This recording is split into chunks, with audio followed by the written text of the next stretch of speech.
अस्सलाम वालेकुम students.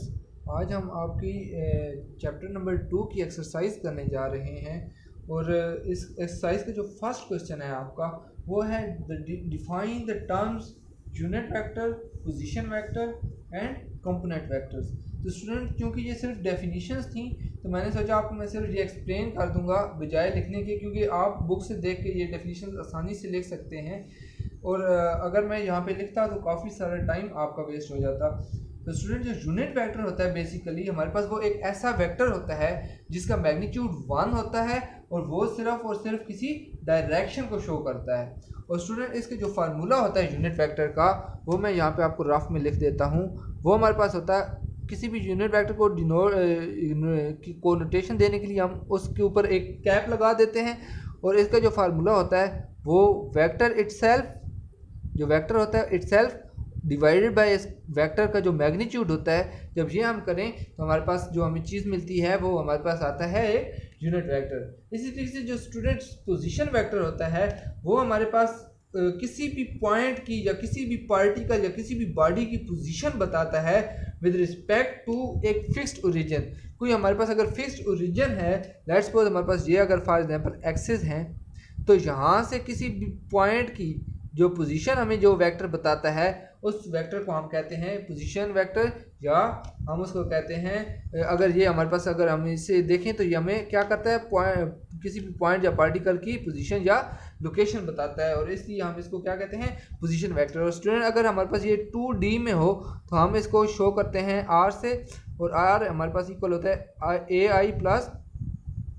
AI unit vector plus B J unit vector. और अगर ये हमारे पास 3D में हो तो स्टूडेंट हम इसको शो करते हैं AI unit vector plus B J unit vector plus C K unit vector. इसका क्या मतलब स्टूडेंट कि फॉर एग्जांपल ये हम अगर 2D में देखें तो इस पॉइंट P तक पहुंचने के लिए हमें A यूनिट अगर हमें X एक्सिस पे मूव करना पड़ेगा, देन B यूनिट हमें Y एक्सिस में मूव करना पड़ेगा। इसी तरीके से अगर हम स्पेस की बात करें तो 3D में तो हमें A यूनिट X डायरेक्शन में मूव करना पड़ेगा, B यूनिट Y डायरेक्शन में और C यूनिट हमें अपवर्ड या Z डायरेक्शन के अंदर मूव करना पड़ेगा। तो ये था स्टूडेंट आपका पोजीशन वेक्टर और यूनिट वेक्टर। अब student component of a vector क्या होता है? Student component of a vector जो होता है हमारे पास वो किसी भी वेक्टर की इफेक्टिव वैल्यू होती है किसी गिवन डायरेक्शन में। What does this mean student? Let's suppose हमारे पास कोई वेक्टर है, ये एक वेक्टर A है, इसका जो हमारे पास अगर हम कंपोनेंट रेक्टेंगुलर कंपोनेंट की बात करें या कंपोनेंट ऑफ अ वेक्टर की बात करें तो इसको हम अगर दो पोर्शन में डिवाइड कर दें, दो पोर्शन में कैसे कि हमारे पास ये जो वेक्टर A है इसका कुछ पोर्शन X डायरेक्शन के मुताबिक है और कुछ इसका पोर्शन जो है वो Y डायरेक्शन में है। इन दोनों को मिला के हमारे पास ये एक एंगल पे एक A वेक्टर बनता है। तो स्टूडेंट इसके जो AX है या AY है वो हमारे पास क्या होता है, इस वेक्टर A का वो पोर्शन या वो वैल्यू जो X डायरेक्शन में हो और Y जो Y डायरेक्शन में हो उस वैल्यू को हम क्या कहते हैं AY। तो जो भी हमारे पास वेक्टर होता है उसकी जो इफेक्टिव वैल्यू होती है किसी खास डायरेक्शन में उसको हम कहते हैं component of a vector. Student यहाँ पे आके आपका फर्स्ट क्वेश्चन कंप्लीट हुआ। नेक्स्ट क्वेश्चन जो है आपका क्वेश्चन नंबर 2। क्वेश्चन नंबर 2 में आपका स्टूडेंट ये पूछता है the vector sum of 3 vector gives a zero resultant, what can be the possible orientation of vector. कहता है कि हमारे पास 3 वेक्टर्स हैं, हमने तीनों को इस तरीके से ऐड किया कि उनका रिजल्टेंट हमारे पास 0 आया है, तो क्या पॉसिबल ओरिएंटेशन हो सकती है, हम किस तरीके से उन 3 वेक्टर्स को अरेंज करें तो हमारे पास उनका सम 0 आता है। तो इसका स्टूडेंट आंसर है if the 3 vector represents the 3 sides of an equilateral triangle then their sum will be 0 if joined by head to tail rule. कहता है कि अगर हम हमारे पास जो 3 वेक्टर्स हैं उनको हम इस तरीके से, वो जो तीनों वेक्टर्स हैं वो हमारे पास 3 साइड्स ऑफ इक्विलैटरल ट्रायंगल को शो करें। लेट्स सपोज ये A है, ये B है और ये C है, ये तीनों वेक्टर्स हमारे पास क्या शो कर रहे हैं, इक्विलैटरल ट्रायंगल की हमें क्या शो कर रहे हैं, साइड्स शो कर रहे हैं। तो स्टूडेंट इनका जो सम होगा अगर हम हेड टू टेल रूल देखें, हेड टू टेल रूल हमारे पास क्या होता है, फर्स्ट वेक्टर का हेड पे हम सेकंड की टेल लगाते हैं, फिर सेकंड की हेड पे थर्ड की टेल लगाते हैं, फिर जो रिजल्टेंट होता है वो हमारे पास कैसे आता है, फर्स्ट की टेल से लास्ट के हेड तक। तो स्टूडेंट हम देख सकते हैं कि फर्स्ट की टेल और लास्ट का हेड जो है वो आपस में ज्वाइंट है। इट मीन्स कि आपके पास जो रिजल्टेंट है वो 0 है। तो स्टूडेंट इससे हम ये भी बात देख सकते हैं कि हमारे पास जब भी कोई वेक्टर्स क्लोज पाथ बना रहे हों तो उनका जो रिजल्टेंट होता है हमारे पास वो स्टूडेंट हमेशा 0 होता है, या उनका जो सम होता है वो हमेशा 0 होता है। एक और चीज़ इधर बता दूं स्टूडेंट जी के जो इक्विलेटरल ट्रायंगल होती है उसकी जो हमारे पास साइड्स होती हैं उनके दरमियान जो बनने वाला एंगल होता है वो 120 डिग्री होता है। तो स्टूडेंट हमारे पास अगर तीनों जो वेक्टर्स हैं उनको अगर 120 डिग्री पे हम ओरिएंट करें तो हमारे पास जो सम होगा वो 0 आएगा।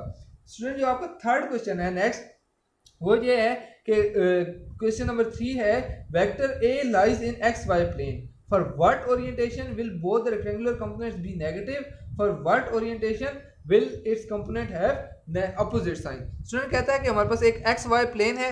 एक्स वाई प्लेन स्टूडेंट आपको पता है इस तरह का कुछ होता है कि एक्स एक्सिस और वाई एक्सिस होते हैं उसके अंदर। स्टूडेंट इस तरह का हमारे पास एक एक्स वाई प्लेन है। कहता है हमारे पास एक वेक्टर ए है वो हमारे पास इस एक्स वाई प्लेन के अंदर है।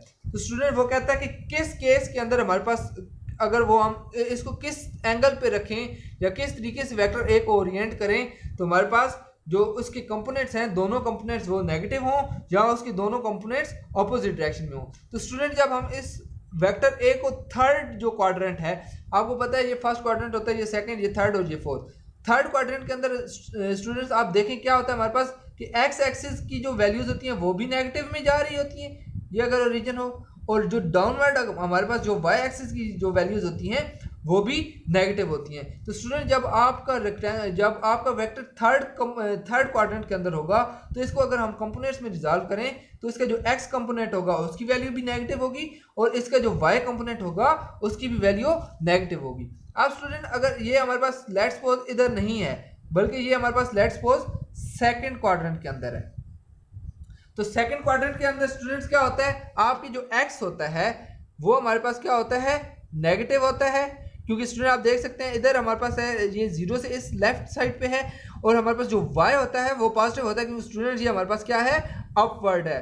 तो स्टूडेंट जो हमारे पास ax की वैल्यू है वो नेगेटिव होगी और ay की वैल्यू पॉजिटिव होगी, तो ये हमारे पास क्या हो गए इन दोनों के साइंस अपोजिट होंगे। बिल्कुल इसी तरीके से स्टूडेंट अगर ये हमारे पास फोर्थ क्वाड्रेंट में अगर लाई करता तो हमारे पास क्या था ax अब पॉजिटिव होता, ax हमारे पास क्या होता स्टूडेंट पॉजिटिव और ए वाई इस केस में हमारे पास क्या है क्योंकि डाउनवर्ड है तो ए वाई हमारे पास क्या होता है नेगेटिव। तो स्टूडेंट जब हमारे पास वेक्टर सेकंड या फोर्थ क्वाड्रेंट के अंदर लाई कर रहा होगा तो इस केस में आपकी जो वेक्टर्स की कंपोनेंट्स होंगे ए एक्स और ए वाई उनके हमारे पास साइंस अपोजिट होंगे। स्टूडेंट यहाँ तक थर्ड क्वेश्चन भी कंप्लीट हो गया आपका। अब हम क्वेश्चन नंबर 4 की तरफ चलते हैं। आपका जो स्टूडेंट क्वेश्चन नंबर 4 है उसमें वो कहता है कि if one of the rectangular component of a vector is not 0 can its magnitude be 0। कहता है कि अगर आपका एक वेक्टर है उसके दो कंपोनेंट्स में आपने रिजॉल्व कर लिया और उन कंपोनेंट्स में से किसी एक कंपोनेंट की वैल्यू नॉन जीरो है तो क्या आपके वेक्टर का मैग्नीट्यूड 0 हो सकता है। तो उसके लिए स्टूडेंट आप देखें कि हमारे पास जो वेक्टर के मैग्नीट्यूड का फार्मूला है वो क्या है, वेक्टर ए का magnitude is equal to under root उसके x कंपोनेंट का स्क्वायर प्लस उसके y कंपोनेंट का स्क्वायर। स्टूडेंट आप इसमें से अगर एक भी ऐसा है जो हमारे पास नॉन जीरो है, लेट्स सपोज ax हमारे पास नॉन जीरो है और ay हमारे पास जीरो है, तो भी हमारे पास ये a का मैग्नीट्यूड 0 नहीं हो सकता।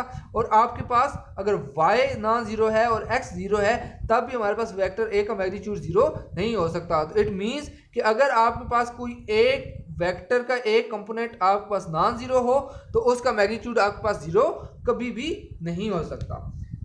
स्टूडेंट आप क्वेश्चन नंबर 5 की तरफ मूव करते हैं। स्टूडेंट्स जो क्वेश्चन नंबर 5 है उसमें वो कहता है कि can a vector has component greater than the vectors magnitude, कि क्या ऐसा हो सकता है कि आपका जो वेक्टर है उसका जो कंपोनेंट है उसका मैग्नीट्यूड उसके मैग्नीट्यूड से ग्रेटर हो।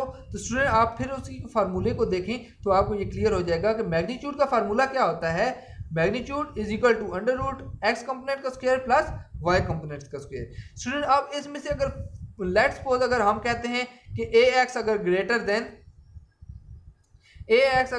देन ए है तो क्या होगा स्टूडेंट, ये इक्वेलिटी होल्ड नहीं करेगी। फिर आपके पास अगर ये हमारे पास ग्रेटर देन ए हो तो ये हमारे पास कभी भी ए की इक्वल ए से के इक्वल नहीं हो सकता। इसी तरीके से अगर ए वाई ग्रेटर हो तब भी हमारे पास ये कभी भी ए के मैग्नीट्यूड की इक्वल नहीं हो सकता। स्टूडेंट क्या कैसे, मतलब लेट्स सपोज आपका ए है 5।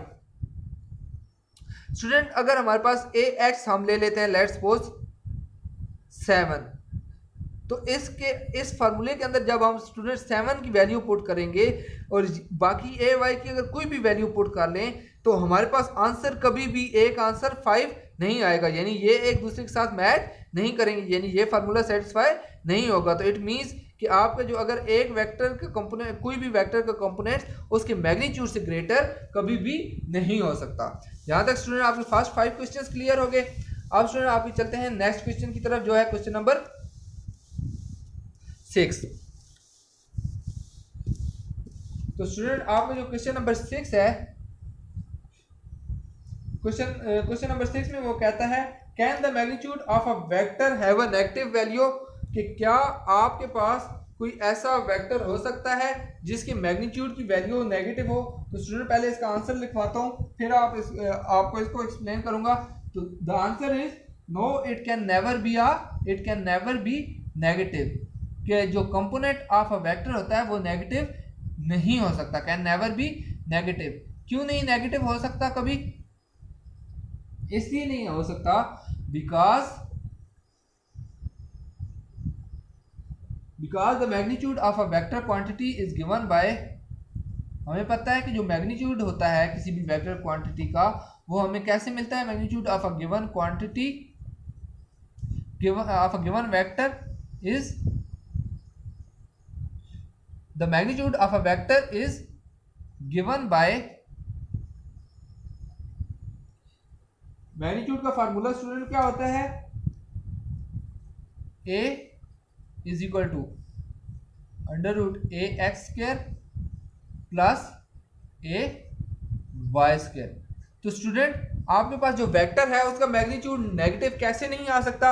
लेट्स सपोज आप इसके अंदर ए एक्स की वैल्यू नेगेटिव पुट करें, अगर ए एक्स की वैल्यू नेगेटिव पुट करें तो भी उसके स्क्वायर से ये पॉजिटिव हो जाएगा, और ए वाई की भी अगर वैल्यू नेगेटिव पुट करें तो भी उसके जब स्क्वायर लेंगे तो हम वो हमारे पास क्या हो जाएगी, positive value.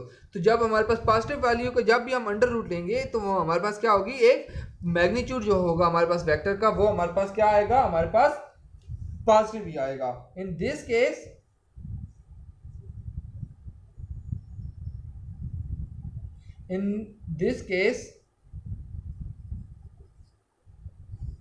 we always take the positive square root, we always take the positive square root। जब भी हम इस स्क्वायर रूट की वैल्यू निकालते हैं take the positive square root, तो उसकी हम जो पॉजिटिव वैल्यू होती है उसको रख लेते हैं, पॉजिटिव स्क्वायर रूट। तो यहाँ पे आपका क्वेश्चन नंबर 6 भी कंप्लीट होगा स्टूडेंट। जो क्वेश्चन नंबर 7 है अब हम उसकी तरफ मूव करते हैं, आंसर 2.7 की तरफ। तो क्वेश्चन नंबर 7 के अंदर स्टूडेंट्स आपके क्वेश्चन नंबर 7 में वो कहता है कि a plus B is equal to 0, कि आपका जो अगर दो वेक्टर्स हैं a प्लस बी वो किसी नल वेक्टर की इक्वल हो, यानी एक ऐसे वेक्टर की इक्वल हो जिसका मैग्नीट्यूड 0 हो, तो आप उसके कंपोनेंट्स के बारे में क्या कह सकते हैं। तो स्टूडेंट ये सिर्फ तब ही हमारे पास पॉसिबल है कि लेट्स सपोज आपके पास एक एक्स वाई प्लेन है, उसके अंदर स्टूडेंट आपके पास एक वेक्टर ए है जो कि इस डायरेक्शन में है, और वेक्टर बी जो है वो आपके बिल्कुल अपोजिट डायरेक्शन में है। तो स्टूडेंट जो आपके पास ये हमारे पास लेट्स सपोज आपके पास वेक्टर बी है, ये आपके पास वेक्टर ए है। अब स्टूडेंट इसको अगर कंपोनेंट्स में रिजॉल्व करें तो स्टूडेंट ये हमारे पास क्या आ जाएगा, ए वाई, और ये हमारे पास क्या आ जाएगा, ए एक्स। इसी तरीके से अगर इसको रिजॉल्व करें तो स्टूडेंट ये हमारे पास क्या आ जाएगा, बी वाई, और ये हमारे पास क्या आ जाएगा, बी एक्स। अब स्टूडेंट ये कंडीशन सिर्फ तब फुलफिल हो सकती है इस फिगर से हम देखें कि अगर हमारे पास ये जो ए एक्स है ये इस बी एक्स के इक्वल और अपोजिट डायरेक्शन में हो, कि आपके पास ए एक्स जो है वो किस चीज़ की इक्वल हो, माइनस बी एक्स के, या इसको आप इस तरीके से लिख सकते हैं ए एक्स प्लस बी एक्स आपके पास क्या दे रहा हो, जीरो दे रहा हो, यानी सम ऑफ जो x component of both vectors जो है वो भी जीरो हो, सम हमारे पास जो है एक्स कंपोनेंट्स का वो भी जीरो हो, और दूसरी जो कंडीशन है आल्सो हमारे पास जो है ए वाई जो है, जो ये हमारे पास कंपोनेंट है ये हमारे पास इक्वल एंड अपोजिट किसके हो, इस बी वाई के। तो A Y must be equal to minus B Y, या A Y is plus B Y is equal to zero जब हो हमारे पास, तो हमारे पास क्या हो, क्या होगा, A plus B is equal to zero. तो इट मीन्स कि हम इसको अगर लिखना चाहे तो हम ऐसे लिख सकते हैं, if A plus B is equal to zero, कि अगर ए प्लस बी हमारे पास जीरो के इक्वल है, then sum of their X component and Y component are also zero,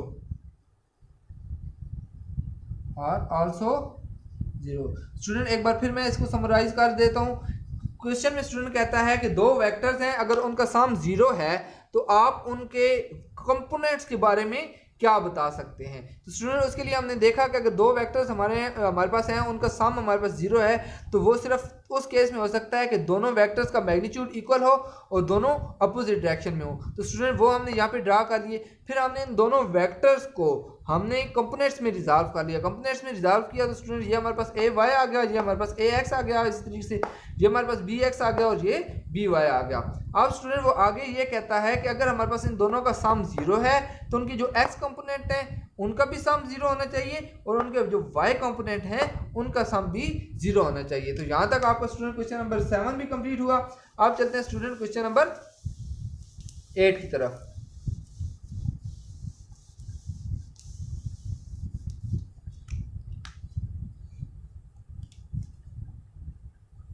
तो स्टूडेंट जो आपका क्वेश्चन नंबर 8 है वो ये है, under what circumstances would the vector has component that are equal in magnitude.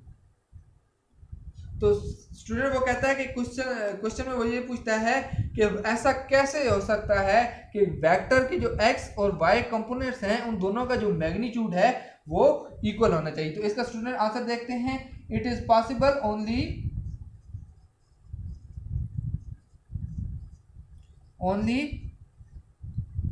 when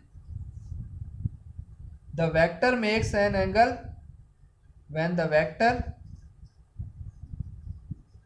makes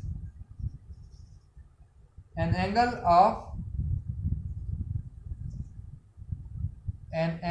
of 45 degree with positive x axis, कि ये सिर्फ तब पॉसिबल है कि आपका जो वेक्टर है वो 45 डिग्री का एंगल बना रहा हो पॉजिटिव एक्स एक्सिस के साथ। इसको अगर हम फिगर से शो करना चाहें तो इट मीन्स कि आपके पास अगर ये एक्स एक्सिस है और ये हमारे पास अगर वाई एक्सिस है, तो हमारे पास जो वेक्टर है वो क्या एंगल बना रहा हो, 45 डिग्री का एंगल बना रहा हो। लेट्स सपोज ये वेक्टर ए है, तो इसका जो ए वाई है और इसका जो ए एक्स है वो आपस में इक्वल होंगे। तो इसका प्रूफ देख लेते हैं स्टूडेंट्स कि कैसे हम इसको प्रूफ कर सकते हैं। Student let A X and A Y be the rectangular components of, अगर आरसी से मैं आपको रेक्टेंगुलर कंपोनेंट्स बता दें, by the rectangular components of A X and A Y be the rectangular components of vector A, कि जो ए x है और ए वाई है ये हमारे पास किसी वेक्टर ए के रेक्टेंगुलर कंपोनेंट्स हैं। इफ हमने क्या प्रूव करना है कि हमारे पास ए वाई और ए एक्स किस केस में इक्वल होंगे। तो if A Y is equal to A X, अगर हमारे पास ए वाई और ए एक्स हमारे पास इक्वल हैं तो स्टूडेंट हमें पता है कि ए वाई हमारे पास किस चीज़ की इक्वल होता है, ए का मैग्नीट्यूड साइन ऑफ थीटा।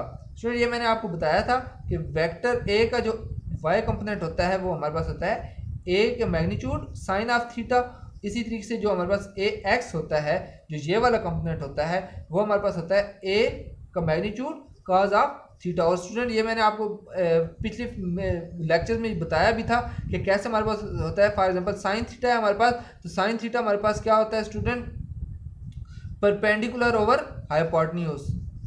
तो स्टूडेंट इस फिगर के अंदर हमारे पास परपेंडिकुलर क्या है, ए वाई, और हाइपोटेन्यूज क्या है, ए। तो इस ए को जब उधर मल्टीप्लाई करेंगे, A sine theta is equal to आपके पास क्या आ जाएगा, ए वाई। इसी तरीके से स्टूडेंट हमारे पास ए एक्स की वैल्यू आ जाती है। तो ए वाई हमारे पास किस चीज की इक्वल होता है स्टूडेंट, ए साइन थीटा, और ए एक्स हमारे पास किस चीज की इक्वल होता है student, A cos of theta. अब स्टूडेंट अगर हम इसको देखें, अगर इसको हम इधर डिवाइड करें तो हमारे पास क्या आएगा, A sine theta over A is equal to cos theta.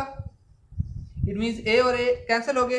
अगर हम दोनों साइड्स को अब cos थीटा से डिवाइड करें तो sin theta by cos theta is equal to cos theta और cos थीटा, यानी ये आपके पास कैंसिल होके 1 दे देंगे। तो sin थीटा और cos थीटा आपको पता है स्टूडेंट क्या होता है, tan of theta is equal to 1। अब थीटा की वैल्यू निकालनी है तो tan इनवर्स 1, और ये जो होता है स्टूडेंट tan इनवर्स 1 आप कैलकुलेटर में पुट करके देख सकते हैं, ये आपके पास आता है 45 डिग्री। तो स्टूडेंट्स अगर आपने दोनों को इक्वल आपने रखना है, ए एक्स और ए वाई को अगर हमारे पास आपने देखना है कि किस केस में हमारे पास दोनों कंपोनेंट्स इक्वल आएंगे, तो वो तब आएंगे जब ए आपका 45 डिग्री का एंगल बना रहा होगा। तो स्टूडेंट यहाँ पे आपका क्वेश्चन नंबर 8 भी कंप्लीट हुआ। स्टूडेंट अब चलते हैं क्वेश्चन नंबर 9 की जानिब।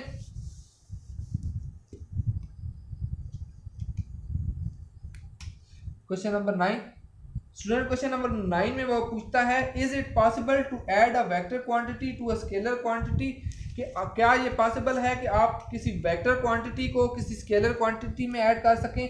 तो no, it is not possible.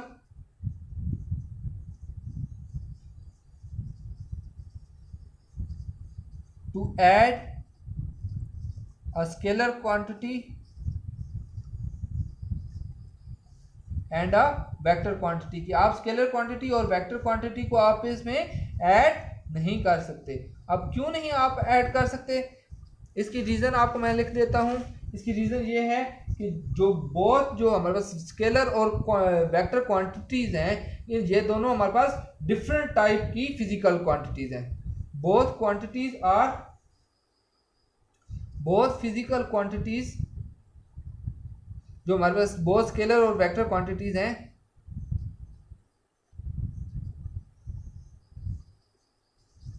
और डिफरेंट इन फिजिकल नेचर। इनकी जो फिजिकल नेचर होती है इन दोनों क्वांटिटीज की,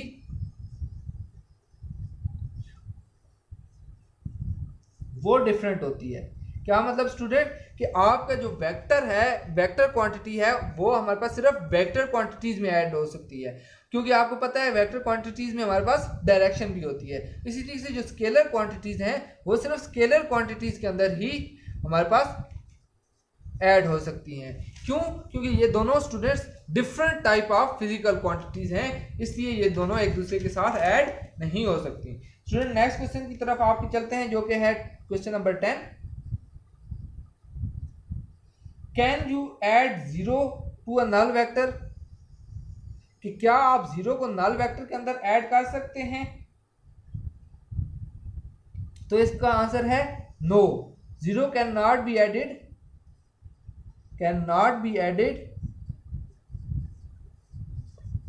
टू अ नल वेक्टर। क्यों स्टूडेंट, क्यों नहीं ऐड कर सकते? इसलिए नहीं ऐड कर सकते स्टूडेंट कि हमारे पास जो नल वेक्टर है, इसका आंसर स्टूडेंट पहले लिखवा देता हूं फिर एक्सप्लेन करता हूं। Because 0 is a scalar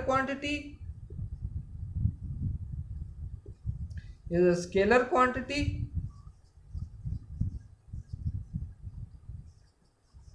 and null vector is a vector. Null vector is a vector and scalar quantities cannot be added. Scalar quantities can never be added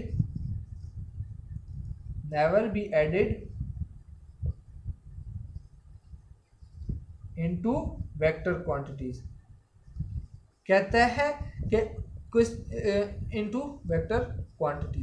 कहता है स्टूडेंट्स कि क्या आपके पास जो जीरो है उसको आप नल वेक्टर के अंदर ऐड कर सकते हैं? तो इसका आंसर है कि नहीं, हम जीरो को नल वेक्टर के अंदर ऐड नहीं कर सकते। क्यों? Because zero is a scalar quantity. Zero जो है आपके पास एक नंबर है, एक स्केलर क्वांटिटी है, और जो नल वेक्टर है वो आपके पास एक वेक्टर होता है। और हमने पिछले क्वेश्चन के अंदर देखा है कि स्केलर क्वांटिटीज को आप वेक्टर क्वांटिटीज में ऐड नहीं कर सकते, इसलिए आप जीरो को नल वेक्टर के अंदर ऐड नहीं कर सकते। तो यहाँ तक स्टूडेंट आपका क्वेश्चन नंबर 10 भी कंप्लीट हुआ। स्टूडेंट आपके जो बाकी क्वेश्चन हैं, बल्कि स्टूडेंट क्वेश्चन नंबर 11 कर लेते हैं इस वीडियो के अंदर, और बाकी क्वेश्चन जो होंगे वो हम नेक्स्ट वीडियो के अंदर कवर करेंगे। तो question number 11, student question number 11 को देख लेते हैं। क्वेश्चन नंबर 11 में वो कहता है कि आपके पास दो वेक्टर्स हैं जिनका मैग्नीट्यूड इक्वल नहीं है, क्या उनका सम जीरो हो सकता है? तो इसका आंसर स्टूडेंट लिख लें, फिर एक्सप्लेन करता हूँ। No, their sum can never be equal.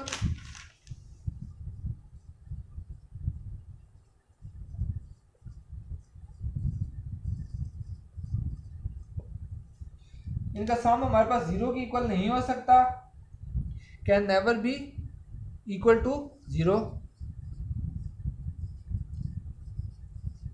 क्यों जीरो नहीं हो सकता स्टूडेंट? इसकी रीजन मैं आपको लिखवा देता हूं। It is possible only, it is possible only if the two vectors have same magnitude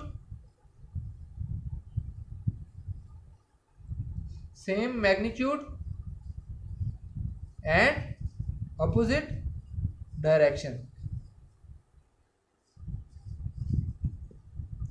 student इस क्वेश्चन में वो कहता है कि क्या दो वेक्टर्स हमारे पास इस तरीके से, अगर दो वेक्टर्स हैं उनका मैग्नीट्यूड इक्वल नहीं है तो क्या हमारे पास उनका सम इक्वल टू जीरो आ सकता है? तो इसका आंसर है नो, बिकॉज हमारे पास दो वेक्टर्स का सम सिर्फ तब ही इक्वल आ सकता है कि वो हमारे पास दोनों जो वेक्टर्स हैं उनकी जो मैग्नीट्यूड है वो इक्वल हो और उनकी जो डायरेक्शन है वो अपोजिट हो। सिर्फ इस केस के अंदर हमारे पास जो सम है वो हमारे पास जीरो के इक्वल आ सकता है। तो स्टूडेंट्स यहाँ तक आपके हाफ प्रॉब्लम एक्सरसाइज के क्वेश्चंस कंप्लीट हुए हैं। तो नेक्स्ट वीडियो के अंदर स्टूडेंट मैं आपके बाकी हाफ जो क्वेश्चंस रह गए हैं वो आपको कराऊंगा। तो मिलते हैं स्टूडेंट नेक्स्ट वीडियो में, तब तक के लिए अल्लाह हाफिज़।